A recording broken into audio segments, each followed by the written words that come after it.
The United States military has begun strikes against Al-Qaeda terrorist training camps in Afghanistan. Human rights are women's rights, and women's rights are human rights. People matter, freedom matters, peace matters, Ukraine matters. Olá, bem-vindos a mais um episódio de A História Repete-se, com Henrique Monteiro. Olá, Henrique. Olá, Lourenço. E comigo, Lourenço Pereira Coutinho. Para começar, o seu dono, sublinho que o episódio da semana passada, sobre os 70 anos da entrada de Portugal na ONU, partiu de uma sugestão do nosso ouvinte Ricardo Alves, a quem agradecemos. Relembro ainda que o livro baseado neste podcast, A História Repete-se, pode ser encontrado à venda nas principais livrarias e sites livreiros nacionais. Passemos ao tema deste episódio. Hoje vamos falar sobre o Palácio da Ajuda e desvendar parte da vida cotidiana da família real nesta sua residência. Em particular, durante o reinado de Dom Luís I e de Dona Maria Pia de Saboia, quando a Ajuda atingiu o seu esplendor. Para tal, convidámos Maria João Burné, conservadora do Palácio Nacional da Ajuda, e que está a preparar uma tese de doutoramento sobre os vidros, copos, cristais, espelhos e muito mais, da Casa Real Portuguesa entre 1862 e 1910, ou seja, desde a chegada de Dona Maria Pia a Portugal até à proclamação da República. Maria João, é um gosto recebê-la no programa. Bem-vinda. Muito obrigada, Lourenço. Eu tenho muito gosto em estar aqui, um programa no qual eu sou assíduo ouvinte. Olá, sou a Georgina Angélica. Eu sou a Paula Cardoso. Juntas criámos o Tal Podcast, um espaço de conversas reais, profundas e sem filtros. Todas as quintas-feiras damos a conhecer novas pessoas com ideias e trajetórias que inspiram mudança. Podem ouvir-nos em todas as plataformas de podcast e nos sites do Expresso e SIC Notícias.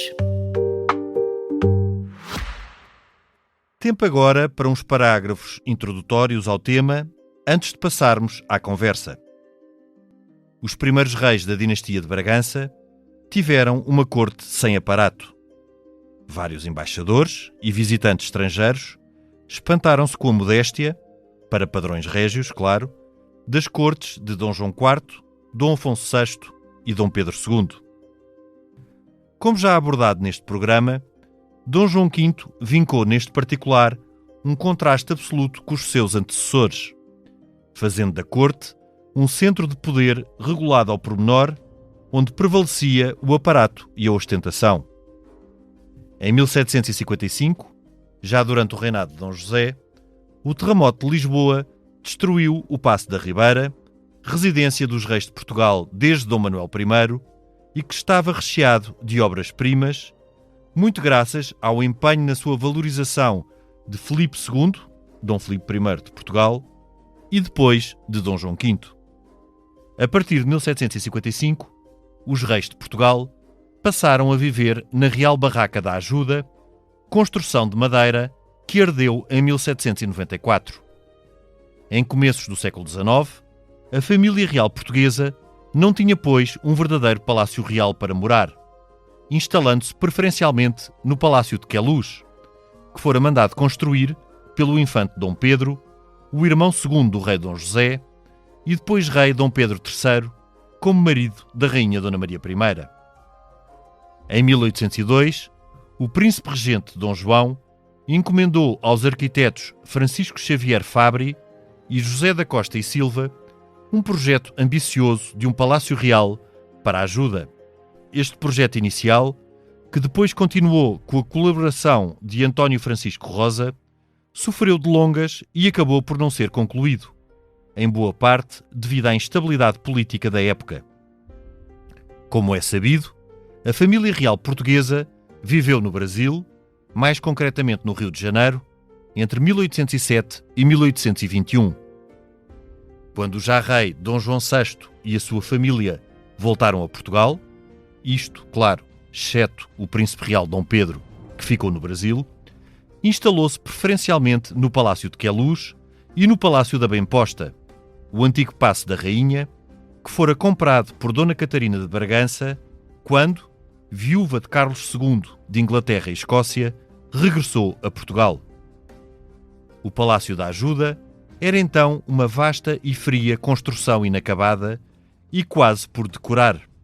Durante a década de 1820, foi habitado de forma intermitente pela regente Dona Isabel Maria e depois pelo rei Dom Miguel.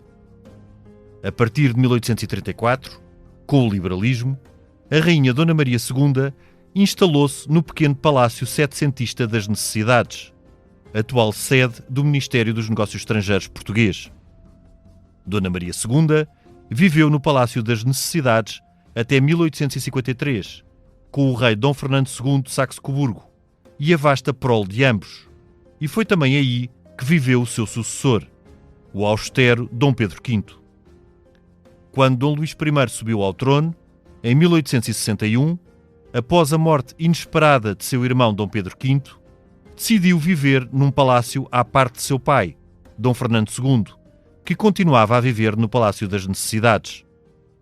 Foi a partir de então que a Ajuda se afirmou como Palácio Real, sobretudo a partir de 1862, com o casamento do rei Dom Luís com a princesa Dona Maria Pia de Saboia, então com 15 anos, filha de Vítor Emanuel II, primeiro rei de Itália, e de sua mulher, a rainha Adelaide de Habsburgo. Ao contrário das suas predecessoras, a discreta e austera Dona Estefânia de Hohenzollern e a rústica, obviamente em sentido figurado, e frugal Dona Maria II, rainha reinante e sua sogra, Dona Maria Pia de Saboia era uma princesa cosmopolita e coquete. Foi ela quem trouxe para a Ajuda a influência das modas e do gosto da época, sobretudo francês, italiano e austríaco.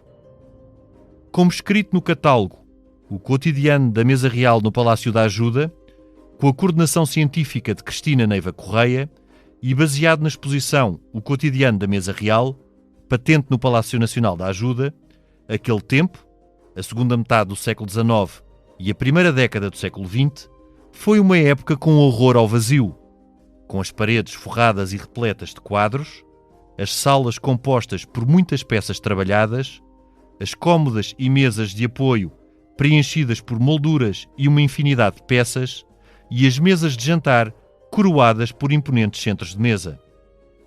No caso de um palácio real, uma infinidade de copos, talheres e pratos punham à prova os comensais e a forma como os usavam denunciava muitas vezes a sua origem social.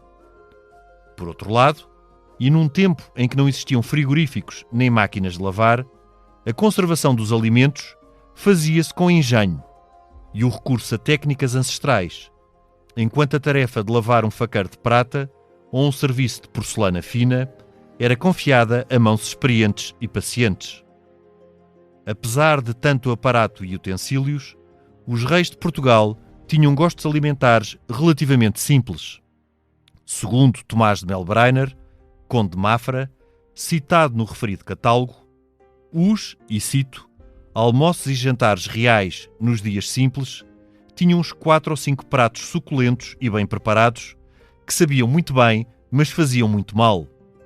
Todos os dias vinha à mesa real uma terrina de canja e uma travessa com galinha cozida e arroz branco guarnecida com presunto e toucinho. Fim de citação. Ao que parece, Dom Luís comia muito e acompanhava tudo com pão com manteiga, enquanto a rainha Dona Maria Pia era mais frugal e, no que respeita à comida, não tinha grandes caprichos. É sobre este mundo desconhecido e curioso que vamos agora falar com a nossa convidada. Antes de passarmos à conversa, uma palavra final sobre Dona Maria Pia. Apelidada muitas vezes de frívola, a rainha Dona Maria Pia teve um papel essencial no Palácio da Ajuda que, nos seus interiores, adquiriu um verdadeiro aspecto de palácio real, graças sobretudo ao seu empenho. Deste palácio e da sua decoração podem agora desfrutar os cidadãos portugueses e os muitos estrangeiros que o visitam. Quanto à rainha Dona Maria Pia, esta morreu em 1911, aos 63 anos, na região de Turim, e está sepultada nesta cidade italiana. Uma comissão de cidadãos comprometidos com a história e empenhados na conservação do nosso património está a procurar sensibilizar o governo e as autoridades portuguesas para o regresso a Portugal desta rainha que aqui viveu quase toda a sua vida e que marcou a sociedade portuguesa durante quase 5 décadas. Passemos agora à conversa, passando a palavra ao Henrique, para começarmos este episódio e iniciarmos a conversa com a nossa convidada. Obrigado, boa tarde. Eu acho que a primeira coisa que eu tenho que dizer é o seguinte: a exposição, eu ainda não vi a exposição, mas vi o catálogo. E só pelo catálogo, a exposição que está no Palácio da Ajuda é absolutamente transcendente, é uma coisa fantástica. E ainda por cima conta uma história, no sentido em que as exposições bem feitas acabam sempre por contar uma história. Conta uma história que faz parte do âmbito da história da vida privada, praticamente, que é um dos aspectos menos estudados na história e particularmente em Portugal. E eu dou-lhe os parabéns, como conservadora do Palácio, por ter lá esta exposição. Foi um grande trabalho de equipa, não foi só o meu. Bem, com certeza. É um trabalho pluridisciplinar em termos de investigação e de montagem. E teria de ser, porque áreas. Isto é o trabalho de uma vida, para uma pessoa só, dava uma vida. Agora, nós aqui ficamos a saber coisas que o Lourenço já referiu, como, por exemplo, o facto do Tomás de Mel Breiner, que aliás era médico, além de ser era o médico da corte. Mas cresceu com os príncipes, Dom Carlos e o infante Dom Afonso. Comem muito. Ele dizia do Dom Carlos que ele não tinha sangue, tinha cana-de-açúcar. Porque eles eram diabéticos todos. Dom Carlos era diabético, exatamente. E o que eles comiam muito, e sempre com pão com manteiga, uma mesa farta. Não havia problemas com o colesterol também na altura, ninguém se preocupava com isso. Não se preocupava, sabia, não é? Não sabia que havia, não é? Bom, mas a minha questão é a seguinte: no catálogo é dada bastante atenção não só a estes aspectos, mas também da alimentação, à alteração cultural que há com as refeições. Exatamente. E essa alteração é bastante grande. É sobretudo a partir de 1830 que em França se implementa o denominado serviço à russa, não é? Mas que vem de França. Mas que vem de França. Para nós vem de França. A partir da embaixada russa. E que é divulgada a partir daí para toda a Europa. E nesse período, logo a seguir a isso, a Rainha Dona Maria II vai viver para a França, não é? Como sabemos. Exatamente, sim. Ela vem para a Europa. E não sabemos exatamente se é nessa altura que o serviço à Rússia é trazido para Portugal. Porque até aí era o serviço à francesa. Aliás, sim, nós na Ajuda temos o exemplo, o expoente máximo do que como era servido o serviço, como era usado, como eram usadas as peças do serviço à francesa. Que é muito mais complexo que o serviço. É muito mais complexo, através da Baixela Germain, que está atualmente, do François Thomas Germain, que está atualmente em exposição no Museu do Tesouro Real. E, portanto, os procedimentos eram completamente diferentes. Enquanto no serviço à francesa as cobertas eram colocadas e as travessas na mesa e os comensais serviam-se diretamente, os vidros não vinham à mesa, eram servidos por um copeiro. Não é? Sempre que a pessoa queria beber um trago de vinho, quer dizer, não se enchiam, os copos eram mais pequeninos na altura. Ainda temos alguns copos desse período do tempo anteriores ao terremoto. Aliás, que sobreviveram? Que são uma preciosidade. São uma preciosidade.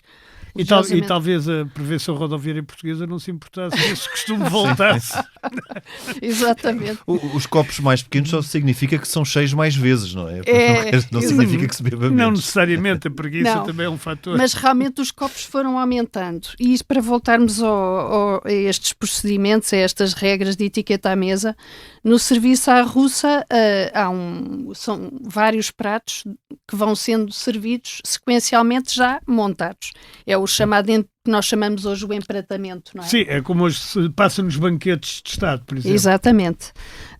Portanto, embora com menos pratos. Desde um prato ligeiro até à sobremesa e cada um com a sua bebida correspondente. Portanto, a cada prato há uma bebida diferente. Portanto, o serviço à francesa, as peças vinham em travessas com certeza inteiras. E depois eram trinchadas. Eram trinchadas pelo trinchante. Pelo trinchante. E eram colocadas na mesa e as pessoas, os comensais, serviam-se diretamente. Nós temos depois a Condessa de Joncé e o João da Mata, que são o João da Mata é um grande cozinheiro da altura e que trouxe várias publicações que falam justamente sobre o serviço à russa e como ele se implementou em Portugal. E na sua arte de cozinha ele indica, por exemplo, que em relação às bebidas, à direita de cada lugar se colocavam os copos precisos para todo o jantar. Copo para a água, copo para a madeira, copo verde para o vinho Reno ou Sauterne, e se houvesse variedade de vinhos de Bordeaux ou outros, punham-se tantos copos quantas as quantidades desses vinhos. Mas isso mantém, quer dizer, hoje não se põem tantos copos, mas os copos serem à direita, o prato onde se põe o pão e não sei o que à esquerda. Mantém-se isso é tudo do serviço à russa. Essas regras mantêm-se e vêm desse período. Eu quando faço isso em minha casa posso dizer, estou a fazer um serviço à russa. Farás boa figura.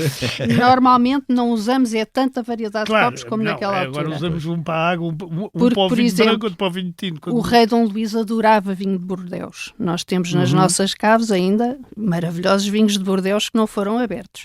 Isso é uma coisa absolutamente extraordinária. Como é que esses vinhos sobreviveram até ao presente? Muitos vinhos foram vendidos logo após a implantação da República. Houve imensa coisa que foi vendida ou doada. Como eu lhe disse há pouco, algumas peças que eram consideradas de menor valor foram doadas a instituições de caridade, sei lá, as camas de ferro, dos criados, dos serviçais, tudo isso. Mas os vinhos foram vendidos, não sei se para pagar dívidas, se realmente não sei por que razão, mas foram vendidos. Extraordinário que alguns tenham sobrevivido e provavelmente... ainda sobraram uma razoável quantidade de garrafas de vinhos, absolutamente, e uma garrafa de água das pedras, dos primórdios. Isso é extraordinário. Pedras salgadas. Que é histórica. Essa é uma preciosidade para hoje. Isso deve ser. Aliás, esses vinhos, Henrique, desculpa só para perguntar, porque isso é um tema que me interessa particularmente, que eu gosto muito do mundo do vinho.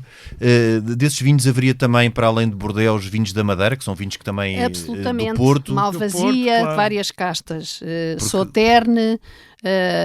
Eu até tenho aqui uma lista que lhe posso fornecer, uma lista completa dos vinhos que já que não os posso beber, pelo menos fica a saber o que é que muito engraçado, que é interessante. Por exemplo, na Real Uxaria. A Uxaria era o departamento que contemplava ou onde se albergavam os bens consumíveis. Os consumíveis, sim. E, portanto, na Real, em 1882, na Real Uxaria de Vila Viçosa, foram compradas garrafas de aguardente da Jamaica, cerveja inglesa. Isso é rum para aí.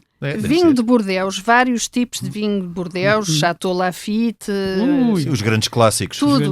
O rei Dom Luís gostava imenso tanto de vinho de Bordeaux como vinho branco como vinho tinto. E depois acompanhava o seu prato respectivo. Vinho do Porto, o champanhe, nós ainda lá temos algumas garrafas de Veuve Clicquot. De 1800. Não tem Louis Rodrigue, por acaso? Não eu sei. Posso estar comprador. Portanto, Moscatel... Ou bebedor, lá no Palácio da Ajuda. Sim, eu sou mais bebedor do que comprador. Malvasia, Jerez, vinho do Reno, era um vinho fino. Vinho branco. Também, sim, é um vinho, é o vinho do Reno. E que geralmente era servido num copo de cor, porque, por exemplo, os vinhos... desta região da Europa eram servidos num copo verde, estes vinhos do Reno, porque devido a alguma opacidade às vezes abria-se a garrafa e o vinho vinha um bocadinho opaco com eram vinhos que não eram filtrados. Hoje em dia o vinho é muito filtrado. Não tem sulfitos, agora as garrafas todas agora é tudo têm sulfitos. Exatamente. É exatamente para impedir deve ser por isso. Mas, eram turvos, eram vinhos mais turvos. E também não se sabe se alguns deles não estarão estragados, porque pode haver aí, no meio disso tudo, vinhos que estejam ótimos Sim. e outros que estejam mas completamente isso é assim, estragados. É uma incógnita, porque também incógnita. nós nunca os vamos abrir. Mas como isso, é. a Pois, magia claro. desses vinhos é exatamente essa. É a pessoa... Talvez pôr uma seringa muito fininha uma e seringa tirar muito um bocadinho. fininha consegue tirar um Pois, bocadinho e perceber. pois. E fazer uma análise e perceber. sim. Mas eu ia falar da arte da cozinha do João da Mata, porque não só faz Um gastrónomo, sim. Eu não sou gastrónomo. Não, ele, João da Mata. o João da Ele, Mata, sim. era. Eu também nem é de toda a minha Eu não sou, especialidade, nem mas a tenho minha, imensa nem a curiosidade. minha. Já em vinhos posso falar mais, mas em comidas. Mas há uma coisa que o que está aqui no catálogo, curiosamente, a arte da cozinha, já agora cozinha com S, que é para as pessoas que são adeptas que se digladiam sobre o novo e o antigo acordo ortográfico, perceberem que isto são convenções que vão mudando. Exato.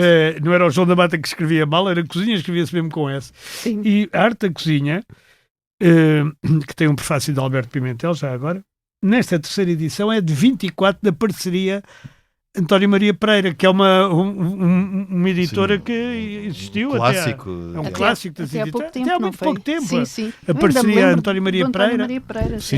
existiu até há muito pouco tempo, que era na Rua Augusta, na altura. Exatamente. E, portanto, o João da Mata, sendo um gastrónomo importante para a corte, é uma pessoa que sobrevive vários anos depois na República ainda É. como, digamos, guru da arte de cozinhar. Sendo que na parte dos livros que aqui aparecem no catálogo também aparece um que é o cozinheiro e o copeiro, cozinheiro com Z, curiosamente, e outro que é o cozinheiro dos cozinheiros, que é, portanto, digamos, vê-se que chamava-se almoxarifado, não é? Sim. Quer dizer, o mordomo-mor, no fundo, não é? Sim. Que havia ali uma grande preocupação, não só com o serviço e com o que se há de comer e com isso tudo, mas também Com a organização. com a organização e inventariação. Sim. Sim. Com a própria teoria, que eu não quero chamar a isto teoria, mas quer dizer, não sei como é que lhe hei de chamar, quer dizer, com as novidades que possam existir e com as tendências que possam existir Porque o farol na cozinha. altura continuava a ser França, não é? França, Este absolutamente. nível era, Bem, mas em era comida, sempre Paris. em comida, se fosse Londres, era horrível, não é? Sim. Fish and chips. Mas Não sei se já era... existiam na altura. Ou mesmo a Alemanha. Quer E o dizer, que eu achei também extraordinário foi, no campo da conservação, usarem conservas, bastantes coisas em conserva, e depois também da parte que nós também já falámos em off, Não se esqueça que na altura não havia frigoríficos. não havia frigoríficos, do que Portanto, era a conserva até de tudo o que poderia E era ser uma gelado. arte. Fazer as conservas era uma arte. Havia um Aliás, departamento só para as conservas. aliás, havia muito mais conservas nos séculos antes de haver frigorífico do que agora. Claro. Agora E as algumas deram conservas... lugar a ótimos pratos. Os cabechos todos têm a ver com Exatamente. Sim, conservas. os escabeche têm a ver com vem conservas. desses O escabeche aguenta semanas, não é? Sim, Uma coisa é escabeche aguenta Exatamente. semanas. Mas, e havia muito mais... Tudo que são compotas, doces e essas coisas que são Claro. frutas em conserva. Que a Sim, gente aqui não tem essa ideia. Havia essa necessidade. Havia portanto, Porque havia essa necessidade. E mesmo de conservação e de limpeza, porque se nós pensarmos, e o que é interessante também nesta exposição é humanizar a família real e os reis que, como é óbvio, todos os dias acordavam, tomavam um pequeno almoço, tomavam chá. No quarto, curiosamente. No quarto, E o imensas pequeno vezes. almoço chamava-se primeiro almoço. Era o primeiro almoço, exatamente. Primeiro almoço. Como é que reconstituiríamos, por exemplo, um dia normal na vida de Dom Luís e Dona Maria Pia, não nas suas obrigações oficiais, mas no acordar, pequeno eram almoço? vidas muito regradas, como deve imaginar. Pessoas com obrigações, com imensas obrigações, com dias de recepção. Portanto, teriam necessariamente que acordar cedo e muitas vezes deitavam-se cedo. Em contrapartida, quando havia dias de festa, nós temos descrições, então o Diário de Notícias é uma delícia ler os testemunhos daquela época, o Diário de Notícias. A secção do que nos- High Life. Exatamente, então relatavam até... Não, a vida real era... Aliás, sabe que a primeira edição do Diário de Notícias é famosa, porque tem na primeira edição, na primeira página, digo, uma pequena notícia sobre a saúde que é Suas Majestades Reais continuam de boa saúde, continuam bem nas suas importantes saúdes. Que era uma coisa que começa assim. Portanto, Já a Gazeta de Lisboa anteriormente trazia sempre isso. Suas Majestades estão a gozar, está a recuperar, está a apanhar ares não sei onde. Sim, foi para aqui, foi para realmente ali. Esses temas interessavam as pessoas, aos leitores, não é? Sim, é uma espécie de um boletim clínico, mas mais agradável. Mas hoje também interessa, tu vais ver os jornais ingleses e até os portugueses, espanhóis e bem para aí fora, e estão cheios de coisas sobre a coroa britânica. Exatamente. Que é verdadeiramente a única coroa que ainda mantém um certo jantar de coroa. Glamour, não é?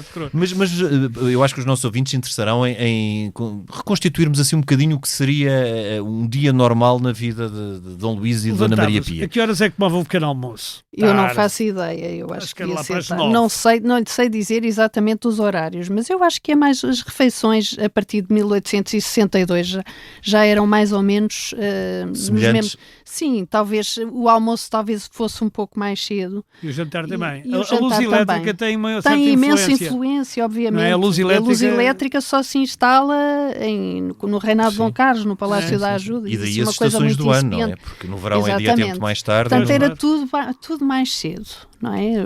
A vida processava-se e, curiosamente, de forma mais lenta. E agora, ter um almoço com 5 pratos, ou isso era mais o jantar era a refeição mais forte, Sim. mas mesmo assim os almoços eram tudo menos frugais. O jantar não era a última refeição. Depois ainda havia a ceia, exatamente. Exatamente. Sim, mas tu comeres muito às 7 da tarde, que era na altura em que se jantava, já é considerável. Mesmo assim os almoços tinham o seu peso, portanto a pessoa durante a tarde ficava ali. Ainda tinha o lanche.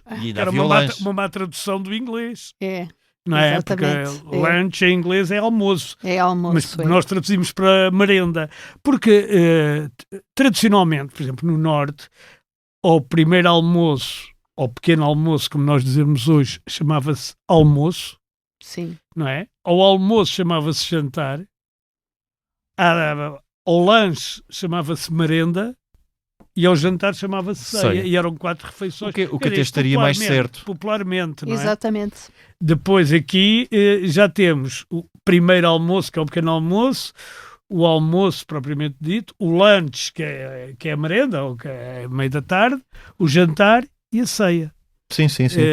E tudo se pautava muito também, as refeições pautavam muito o dia-a-dia. Havia muito estes momentos de almoço, como chamemos. Também não havia telefone, portanto era uma altura que as nem pessoas televisão. Nem televisão. Com Dom Luís instalou-se o primeiro telefone. É verdade. Para ouvir São Carlos.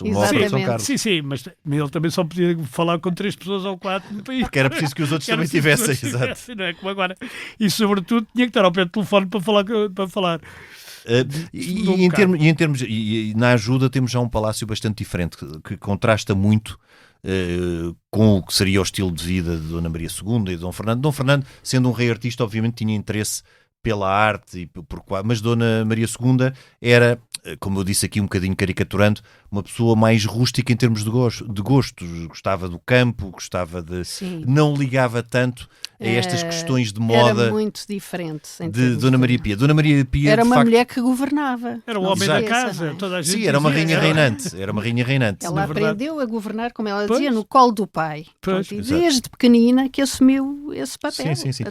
Mas mesmo que não fosse, portanto, a rainha, e Dona Maria Pia era uma rainha consorte, as personalidades eram muito diferentes. Muito diferentes. E o mesmo em relação a Dona Estefânia, que seria muito mais austera, Dona Maria Pia Dona marca Estefânia aqui... era muito alemã. Sim.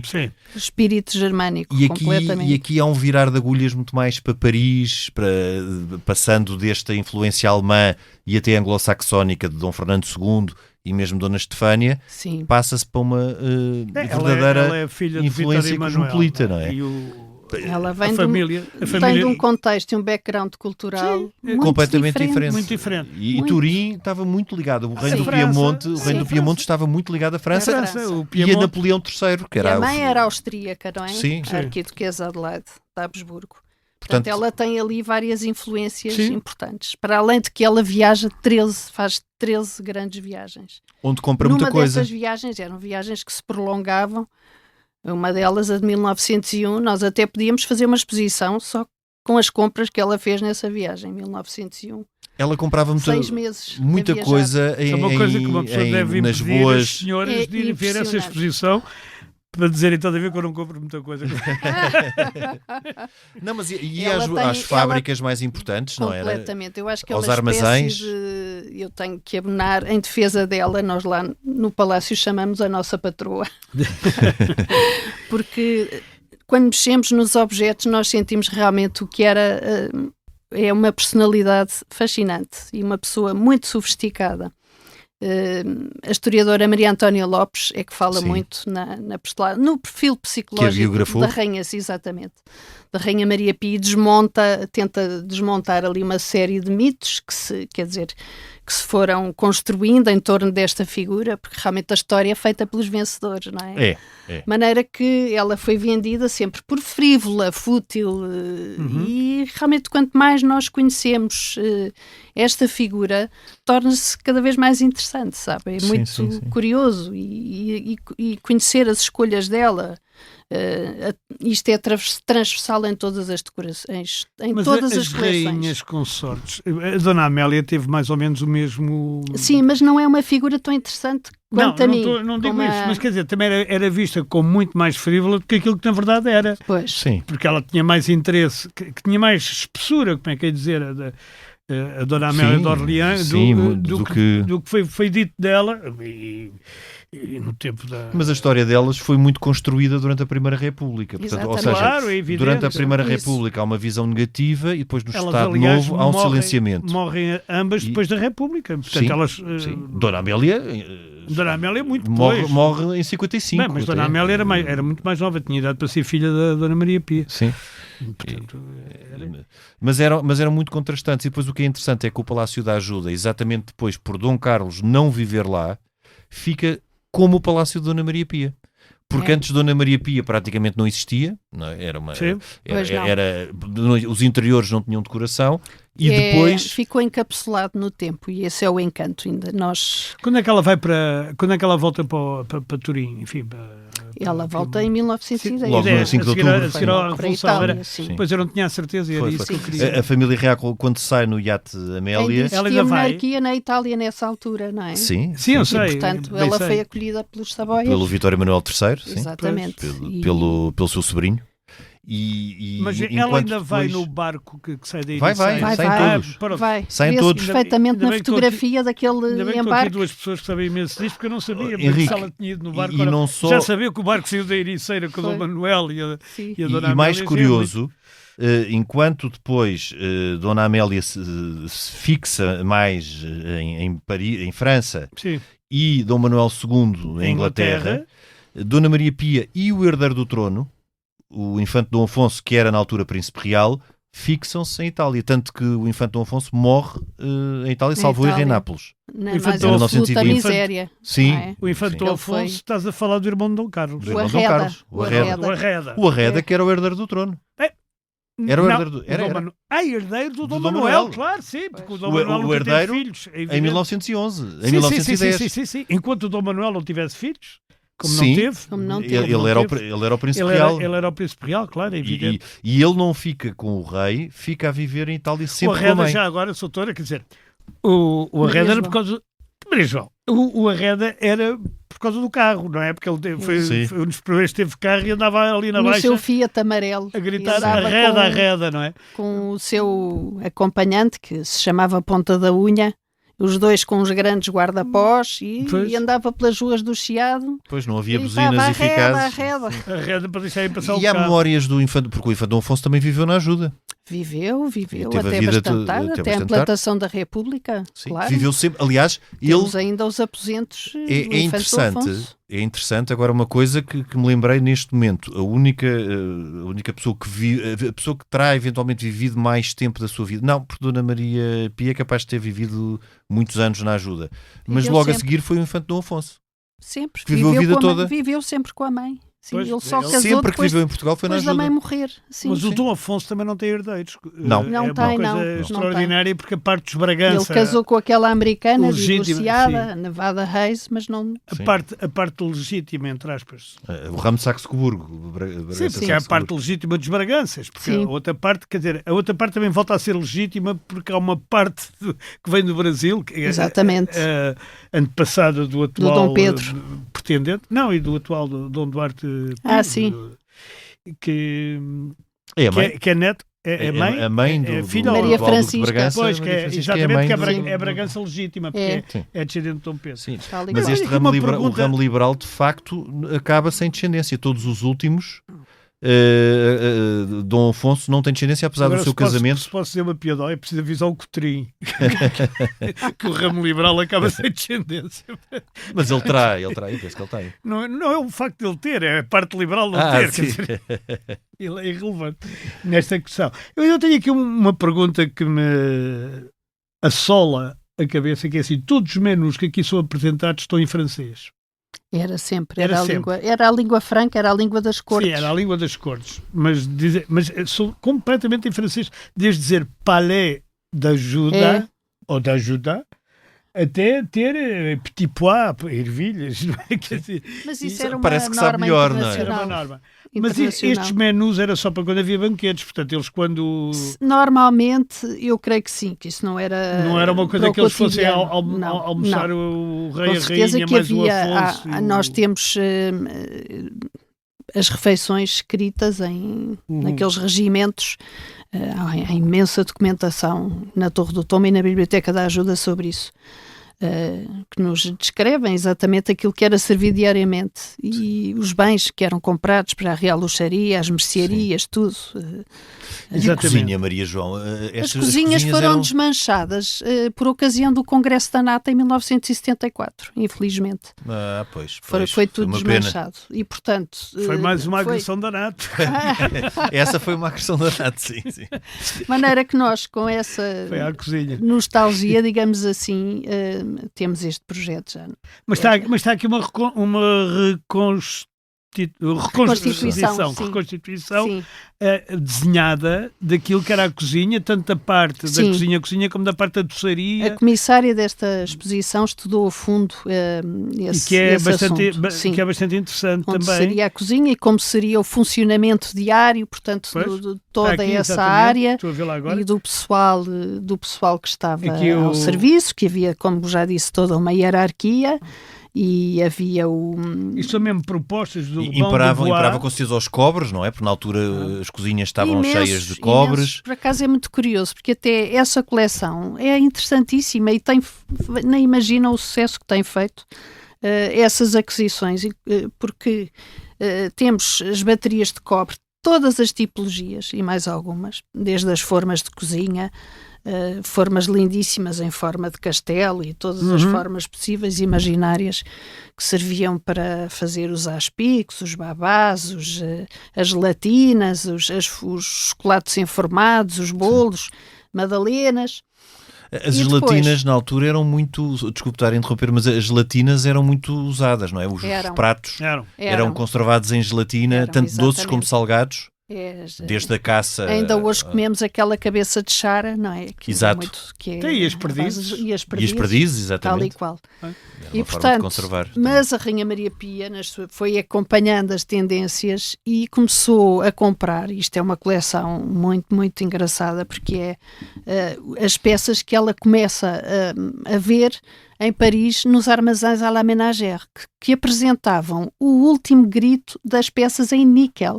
O níquel, que eram Sim, peças muito mais leves, não é? De utilidade muito mais, de utilização, aliás, muito mais prática, porque eram muito mais leves, muito mais, em termos de saúde, muito mais saudáveis, porque Sim, o mas copo, isso não se o sabia. copo tinha que ser estanhado, Sim, o copo obviamente. tinha que ser, pois. podia causar doenças, o cancro, não é? Acho Sim, que sim. sim. Ou envenenamento mesmo. Envenenamento, pois. O envenenamento era mais o chumbo, que também se usava, nomeadamente, nos serviços. Mas Sim. isso, talvez não nestas classes. Talvez Pois. até para fazer o vidro. fazer o vidro, sim, também havia muito chumbo. Isso hoje em dia é completamente proibido. Há muita gente na história que se presume que tenha morrido por envenenamento de chumbo. Pois. Nos vidros, sim. Nos vidros ou nos próprios copos, nas taças. Sim. Exatamente. E, portanto, eram novidades que iam aparecendo e que é uma parte que nós apresentamos na exposição, essas curiosidades dos armazéns. Portanto, ela em Paris tomava contacto com tudo o que é em Paris, e não só, porque ela nas 13 viagens andou pela Europa toda. Necessariamente voltou à Itália. A Itália era o seu país adorado, não é? Sim. E comprou muita coisa em Itália. Comprou os vidros de Murano, um serviço excepcional que nós temos em exposição e que recorrentemente colocamos na mesa, porque dá uma panache. Que são de Veneza. São lindíssimos. Ainda hoje se pode visitar o... Eles ainda fazem, não é? Fazem. Ainda está lá, eu vi está lá, em Murano está lá as vidrarias. As vidrarias, exatamente, e eles fazem aquilo é fantástico, que ainda sopram, quer dizer, que é uma coisa que cá também se fazia na Marinha Grande, e lá também, mas já se deixou de fazer aquilo separado e tal. Mas eles ainda fazem aquelas figuras. Peças de design contemporâneo fabulosas em Itália, ainda tem muito essa tradição. E a prata era muito francesa. A prata, veja bem, a Rainha Maria Pia até comprou pratas americanas e temos peças absolutamente extraordinárias do período japonista, porque ela foi acompanhando desde o período romântico, logo no início dos revivalismos. Há um período de revivalismos que é transversal em todas as artes decorativas. E depois entramos no período japonista, em que o Japão abre-se ao mundo, não é? A partir de 64.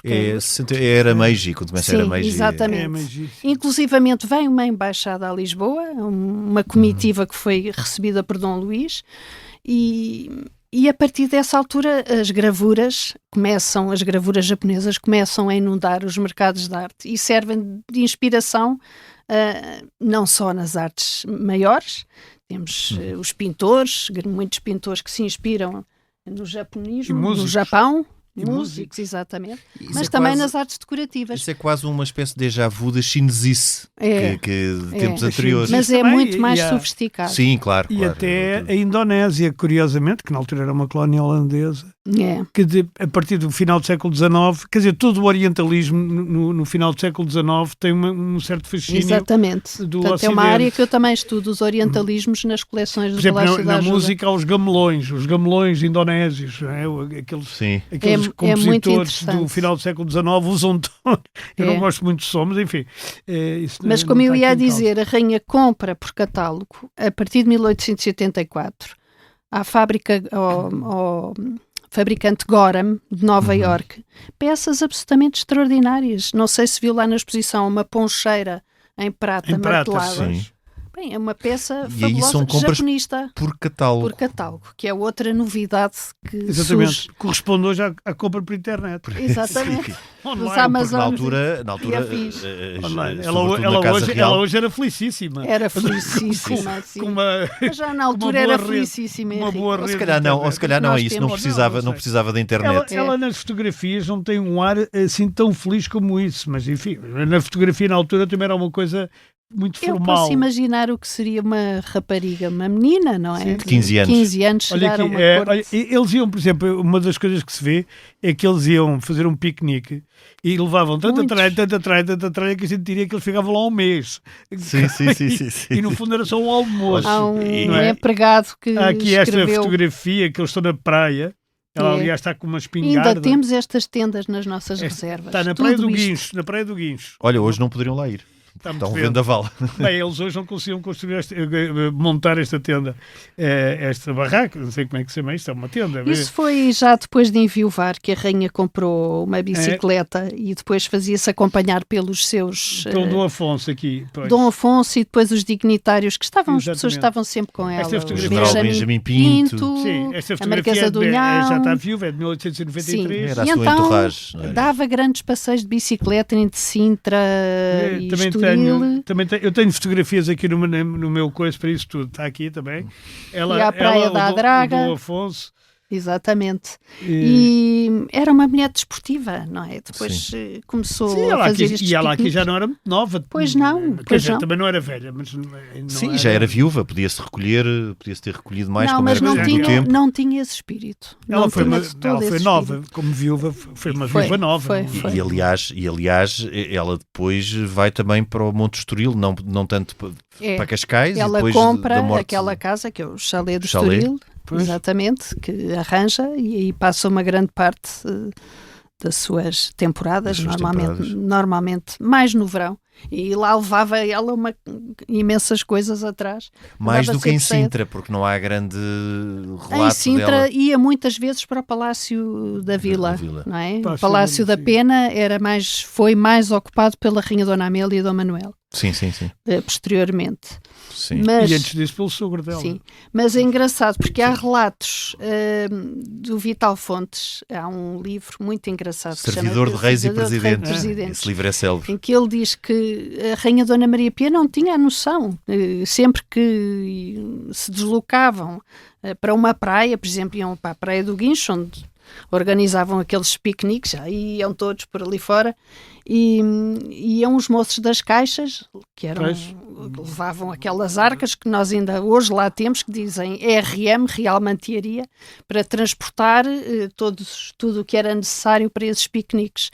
E ele dizia que muitas vezes o que podia acontecer é que podia-se perder uma colher de prata na areia, Nas deslocações e na areia da praia. E eles eram penalizados por isso, ainda por cima, os empregados.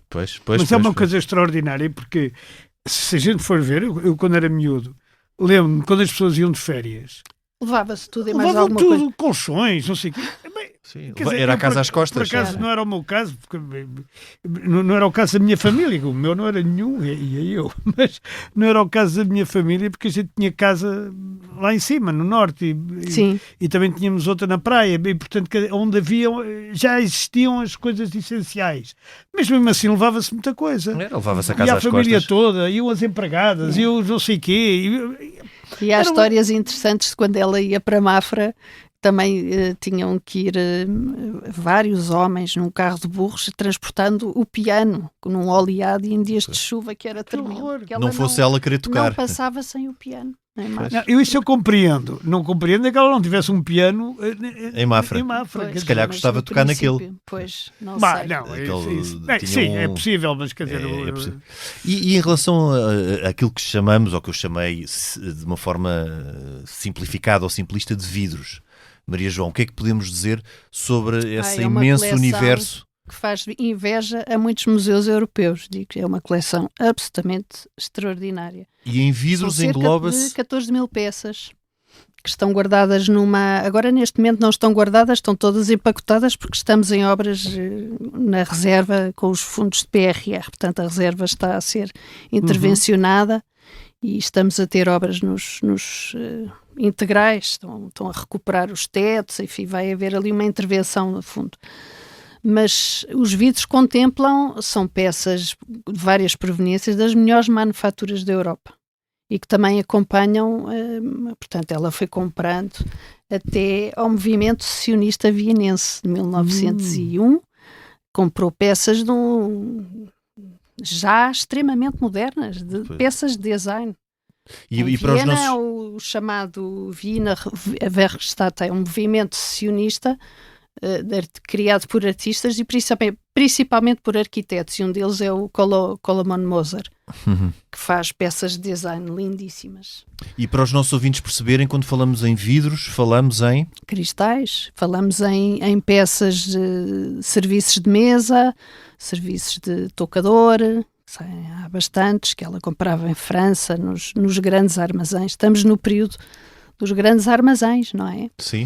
E das exposições universais. Até em Portugal há onde grandes e também aparece em Portugal. O Grandela? O Grandela, exatamente. O Grandela que era um republicano. Ele era um republicano. Era o Grandela, sim, era mais republicano que outra coisa. Mas isso não significa que a família real mas não em se... França, claro, em França havia aqueles, os Lafayette, o Pronton, e havia mais. Bom, mas esses sobreviveram. Os armazéns, o Grand Depot, Emile Bourgeois, foi onde ela mais comprou.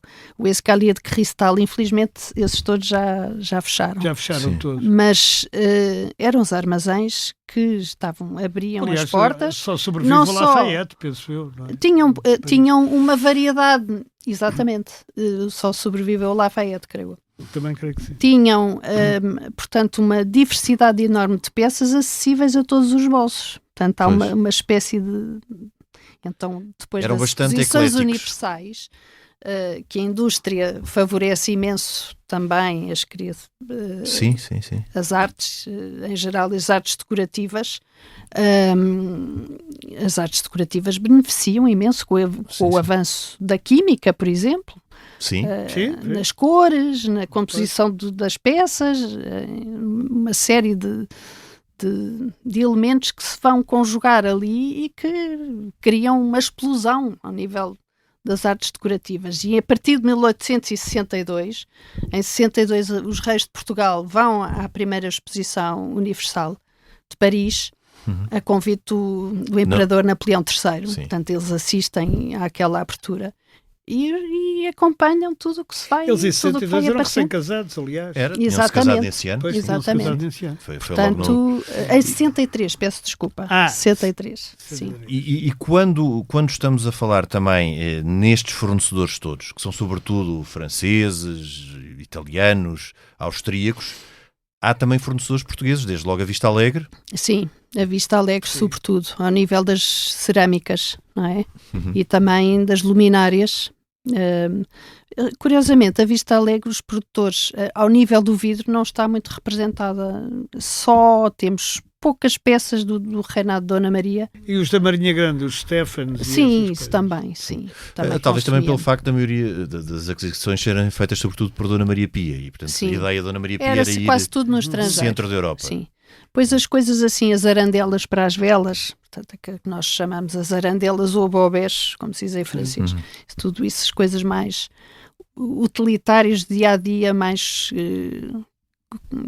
que eram necessárias para repor com frequência, eram compradas na Marinha Grande.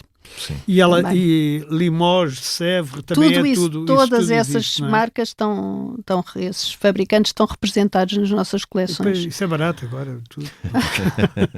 A Havilland, Errand, Sim. todas essas fábricas estão representadas nas nossas Copland.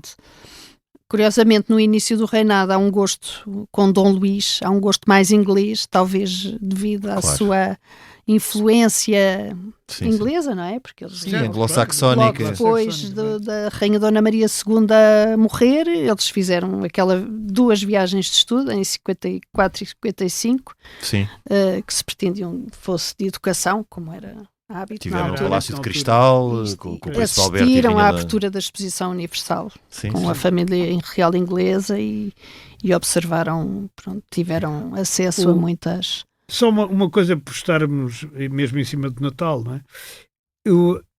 Têm alguma ideia de como é que esta família real há muito pouca informação. Só sabemos, através do professor Tomás de Melbrenner, que o que comiam exatamente, temos pouquíssimos menus, mas era comida muito, eram pratos muito simples. Árvore de Natal ainda não existia. Presépios não sabemos, mas sabemos que as primeiras árvores de Natal foram montadas primeiro por Dom Fernando no Palácio das Necessidades. Pois, motivos porque óbvios, ele vem ele lá que traz de cima, a árvore de Natal. claro, é evidente. Ele Porque traz foi a árvore ele de que Natal. trouxe, e aliás há registros do próprio rei, Águas Fortes. Era raro no... As águas fortes, desenhadas pelo próprio rei, representando as árvores de Natal, que eram colocadas em cima de uma mesa com os brinquedos. Com os brinquedos e com aquelas coisas. Curiosamente, e agora estou aqui a falar sem suporte, mas do que eu conheço de Dom Luís e Dona Maria Pia, e também do que era aquele tempo liberal, para já não era um tempo, apesar de ser liberal, do consumismo de Natal, de compra de... Depois era sobretudo uma festa de família. Era, sobretudo, exatamente. E no caso de Dom Luís é capaz de ter sido o rei menos religioso da história de Portugal. E Dona Maria Pia também não era particularmente religiosa, porque eu consultei várias fontes para o tempo já de Dom Carlos, em que se fala na ida da família real à missa e em que muitas vezes Dona Maria Pia não ia. Portanto, também houve com certeza ali um choque entre Vítor Emanuel II e o Papa, mas isso não significa que não fossem... Poderia a rainha ser religiosa, aliás, porque a mãe também era uma Habsburgo. Exatamente. Não é daí, mas Dom Luís I não era até menos, dá-me ideia que menos que Dom Carlos, e menos que Dom Pedro V, que apesar de ser bastante positivista e reclamava-se ele, eu sou do positivismo, era como Dom Pedro V se intitulava. Mas enfim, eles comemoravam sempre o Natal. Claro. E as crianças tinham que ter... são muito interessantes as descrições do Tomás de Melbrenner. O que eu estou a dizer é que se calhar a vivência do Natal, por exemplo, do Advento e do tempo prévio ao Natal, no caso de Dom Luís I, não seria tão intensa como, por exemplo, do seu neto Dom Manuel II, que era bastante mais religioso, Dona Amélia era bastante mais. Depois isso tem a ver também com a personalidade deles, não é? Mas isso eram... Claro que sim. Mas são muito engraçadas as festas que são descritas. Normalmente o professor Tomás de Melbrenner descreve isso muito bem, que as árvores de Natal eram montadas na sala do despacho do rei. Sala do despacho, engraçado. E, portanto, ali era montada a árvore de Natal e eram organizadas as festas onde eram distribuídos os presentes às crianças, filhos dos dignitários da corte, que eram convidados. Mas seriam rituais com certeza bastante mais discretos da forma como nós hoje em dia temos, que um mês antes já se prepara o Natal nesse sentido, não é? Não, isso são as câmaras principais. Sim, com iluminações. Às vezes logo em setembro. Já começamos a ver. Mas na casa de cada um eu penso que é mais tarde. Hoje em dia, a seguir ao Halloween e ao Black Friday, começa logo. Que não existiam, aliás. Está ali, existiam nos Estados Unidos só. Sim, e que importámos. Mas enfim, eu tenho aqui também uma descrição muito interessante sobre um baile de carnaval. Posso ler? Vamos do a Diário isso. Notício, que é muito, muito curioso. E dá-nos para perceber o que acontecia na ajuda em dias de gala. Em dias de gala. Em fevereiro de 1876, o segundo baile que, com suas majestades, obsequiaram as pessoas que têm acesso ao paço, esteve mais animado e concorrido que o anterior, calculando-se que excedeu as 600 pessoas que ali afluíram. O chá foi servido às 10 horas. Das 11 à meia-noite, correram 2 serviços de neve muito variados. Até à 1h30, gelado, né? Houve punch e vários refrescos. A ceia serviu-se às 3 da madrugada, com um estando de croquetes de la reine, salames, fiambres, peru e galinha em filetes, geleias e variedade de doces de pastelaria. Os vinhos eram Seco Superior, Velho e Duque, do Porto, Madeira e Alfeite, Bordeaux e Champagne. O chocolate foi servido cerca das 6, sendo já dia quando os últimos convivas saíram do paço. O serviço culinário foi desempenhado por grande número de criados, a maior parte vestidos com suas fardas encarnadas e outros de casaca, sendo-lhes expressamente proibido apresentarem-se de bigode. E atenção com isso. Essa é fantástica. Sendo uma festa de carnaval, naturalmente há de ser ali por fevereiro de março, é uma altura fria. Mas não é? É curioso porque descrições de festas de Natal não há. Mas de carnaval, sim. Só as do professor Tomás de Melbrenner. Exatamente, porque a ideia que eu tenho é que na altura o Natal era vivido mais na intimidade e o carnaval, sim, tinha uma componente mais aí pública. Sim, a Rainha Maria Pia fazia questão de organizar aqueles bailes de máscaras. Sim, foram registados o Natal ainda hoje é de família, não é? Sim, não, a passagem não do baile, ano do carnaval é que são de grandes que são de grandes festas. Mas 600 pessoas é quase uma mini Versailles. Já é qualquer coisa. E com esta descrição que não só nos abre o apetite e inspirados pela mesa real e também por este baile de carnaval e recomendando que vão visitar o Palácio da Ajuda e as suas exposições. Os esperamos. Maria João, muito obrigado, foi um gosto tê-la no programa. Obrigada eu por terem dado esta oportunidade de divulgar o Palácio da Ajuda. A oportunidade é de quem for lá ver a exposição. Exatamente. Claro, isso é importante. E o Museu do Tesouro Real também. Exatamente. Sim, mas esse é mais permanente que eu. Não, esta exposição também é permanente. Esta vai ser permanente. E tem peças que estão a ser apresentadas pela primeira vez. Vou-me chicotear por não saber isto. Pensava que isto era uma exposição que ia ficar aí Não, é permanente. É permanente. Vão não só ao Palácio Nacional da Ajuda, como aos outros museus e palácios portugueses, visitar e conhecer o nosso património e a nossa história. Maria João, mais uma vez, muito obrigado. Henrique, nós até para a semana. Até para a semana. Nós voltamos na próxima semana, noutro tempo e noutro espaço. Este episódio conta com a gravação e sonoplastia de Tomás Delfim, capa de Tiago Pereira Santos, coordenação de Joana Beleza e direção de João Vieira Pereira. Eu sou o Lourenço Pereira Coutinho. Este é o podcast A História Repete-se. Voltamos na próxima semana, mas até lá, siga-nos nas apps de podcasts e nas redes sociais do Expresso. Se tiver sugestões ou ideias que queira partilhar com a equipa de podcasts, envie um e-mail para podcasts@empresa.pt.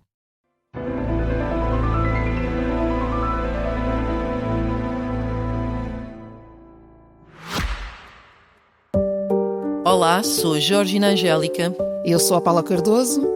Juntas criámos o Tal Podcast, um espaço de conversas reais, profundas e sem filtros. Todas as quintas-feiras damos a conhecer novas pessoas com ideias e trajetórias que inspiram mudança. Podem ouvir-nos em todas as plataformas de podcast E nos sites do Expresso e SIC Notícias.